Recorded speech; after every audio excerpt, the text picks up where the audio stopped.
Hi, ഓണത്തെ കിച്ചണിലേക്ക് സ്വാഗതം. സദ്യയ്ക്ക് ഒഴിച്ചുകൂടാൻ പറ്റാത്തൊരു വിഭവമാണിന്ന് കിച്ചടി. വെള്ളരിക്ക കൊണ്ടാണ് കിച്ചടി ഉണ്ടാക്കുന്നത്. മഞ്ഞ നിറത്തിലുള്ള വെള്ളരിക്കയാണ് എടുത്തേക്കണേ. ഏത് വെള്ളരിക്കയായാലും നല്ല തന്നെയാണ്. ഇത് വലിയ കഷ്ണമാണ്.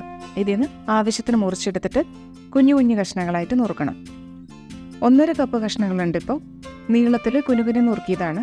കനം കുറച്ചിട്ടാണ് നുറുക്കിയേക്കണത്. കൽച്ചട്ടിയിൽ തന്നെ ഉണ്ടാക്കാം. കുറച്ച് വെള്ളം ഒഴിച്ചാൽ മതി. ഏകദേശം ഒരു 3/4 കപ്പ് വെള്ളം. ഇതിലേക്ക് വേണ്ട ഉപ്പ് ഇട്ടു. വെള്ള നിറത്തിലുള്ള കൂട്ടാനാണത്, അതുകൊണ്ട് നമ്മൾ മഞ്ഞൾപ്പൊടി ഒന്നും ഉപയോഗിക്കില്ല. മീഡിയം ഫ്ലെയിമിൽ 5-6 മിനിറ്റ് കൊണ്ട് തന്നെ വെന്ത് കിട്ടും. നല്ലോണം വെന്ത് വരണം.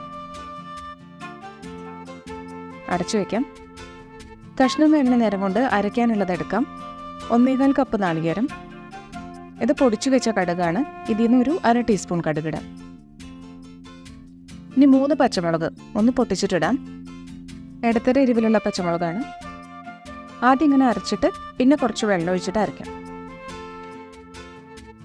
ചമ്മന്തിയുടെ പാകത്തിനാണ് അരഞ്ഞേക്കണേ. വെണ്ണ പോലെ അരയണം.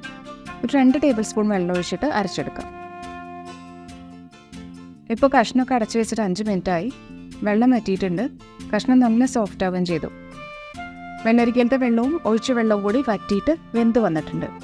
ഇനി നമ്മൾ അരച്ചു വെച്ചത് നാളികേരവും പച്ചമുളകും കടുകും കൂടി അരച്ചത് നല്ലോണം എടുത്തിട്ടുണ്ട്. നാളികേരം കിച്ചടിയിലേക്ക് എത്ര നാളികേരമാണെങ്കിൽ നല്ല സ്വാദാണ്. ഇപ്പോൾ കട്ടിയിലാണ്. ഇനി തൈരും കൂടി ഒഴിക്കുമല്ലോ, അപ്പോൾ പാകവും. കുറച്ചും കൂടി ഉപ്പ് ചേർക്കാം. നാളികേരം ചേർത്തിട്ട് ഒന്ന് തിളയ്ക്കണം. ചിലർ നാളികേരം തൈരും ചേർത്ത് അരയ്ക്കും.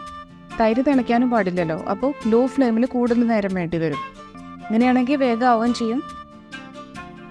തൈരിൻ്റെ കൈപ്രസൊന്നും വരില്ല. പച്ചക്കടുകാണ് ചേർത്തേക്കണേ. അപ്പോൾ നല്ലോണം തിളയ്ക്കട്ടെ. ഇപ്പോൾ തിള വന്നിട്ടുണ്ട്. ഇനി ഓഫ് ചെയ്തിട്ട് ഇത്തിരി നേരം കഴിഞ്ഞിട്ട് തൈര് ഒഴിക്കാം. ഒന്ന് ചൂടാറി. ഇനി 1.5 കപ്പ് തൈര് ഉടച്ചതാണിത്, അത് ചേർക്കാം. നല്ലോണം ഇളക്കാം. ആവശ്യത്തിന് കുറുകിയതാണ്, വല്ലാണ്ട് വെള്ളം പോലെയല്ല. കടുക് വറക്കാൻ വേണ്ടി വെളിച്ചെണ്ണ ചൂടായി. 1/2 ടീസ്പൂൺ കടുക് പൊട്ടിക്കഴിഞ്ഞ് വറ്റൽമുളക് ഒരു 4 എണ്ണം കഷ്ണാക്കിയത്, 2 തണ്ട് കരുവേപ്പില. ഇത് കിച്ചടിയിലേക്ക് ഒഴിക്കാം. ഇളക്കി യോജിപ്പിച്ച് വയ്ക്കാം. പാകത്തിന് കുറുകിയ നല്ല സ്വാദുള്ള കിച്ചടിയാണ്. ഓണസദ്യക്കും എല്ലാ സദ്യകൾക്കും അല്ലെങ്കിൽ എളുപ്പത്തിൽ വീട്ടിലുണ്ടാക്കാനുള്ള കൂട്ടാനായിട്ടും ഒക്കെ നല്ലതാണ്. ഇഷ്ടമായ ഇവിടുത്തെ കിച്ചൺ ലൈക്കും ഷെയറും ചെയ്യാം. വേറൊരു വിഭവമായിട്ട് കാണാം. Thank you.